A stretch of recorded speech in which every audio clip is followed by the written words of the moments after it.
Turi of Aotearoa, captain, explorer, ancestor of many descendants of Ngā Rua Ine, Ngā Te Ruanui, Ngā Rauru. Turi and his people had a long way to go in search of the spare Naki, Te Tara o Naki. Although he knew their journey would be long and arduous, he was on a quest. By now, Turi had decided that the rest of the expedition was to be made by foot.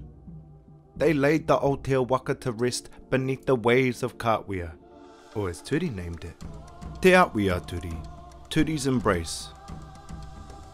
From this vantage point, Turi could see the glistening coastline beckoning. He and his travelling companions set off carrying their supplies and various artefacts of Aotea u Tanganui, richly laden Aotea. Turi made sure that the Aotea carried a variety of goods, such as different species of plants and birds, kuri, karaka berries, and staples such as kumara and taro.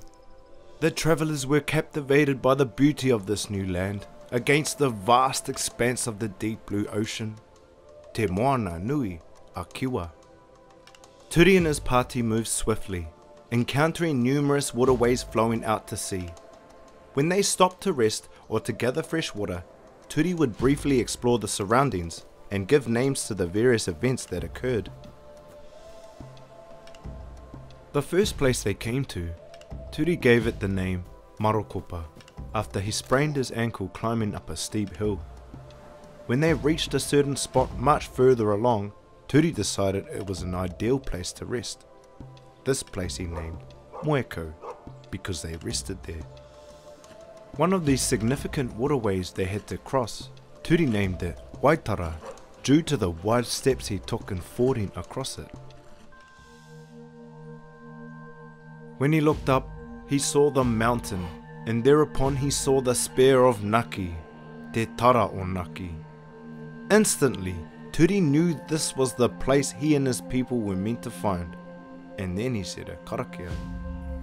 Piki piki mau ngā tā ngai ngai, piki piki pare tā ngai ngai, ka omai tā ngai ngai, hei a ua tā ngai ngai, mō tēnei tauira tā ngai ngai, tā au ariki, tā au ora, te wakamua.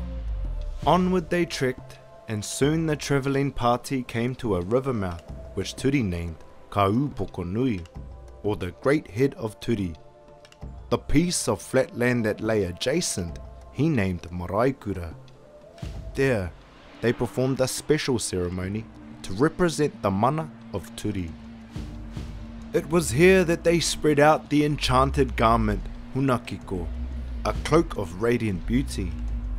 The people were in awe as they gazed upon it. After the ceremony, Turi and his companions set up camp, which he called Kapuni. The nearby river was also given that name.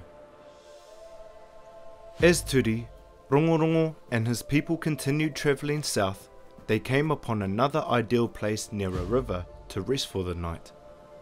The people heard Turi snoring loudly, so the river was named Waingongoro. Turi and the travellers eventually made their way to Pātea, where the river was given the name Pātea Nui a Turi, Great Pātea of Turi, because it was here where his people put down their heavy load. The weary travellers were relieved because they had carried these items for so long. Now that they had come to the end of their journey, Turi tested the richness of the soil. When he smelled the handful of earth, he was delighted. His actions gave rise to the saying, Te wenua e ongia e Turi. Turi and his people could now settle to enjoy this beautiful and fruitful land of Taranaki. Through his search for the spear of Naki, Turi discovered a fertile land and cultivated it to bring prosperity to his people. Here he fostered his descendants, the many bloodlines of the great people of South Taranaki.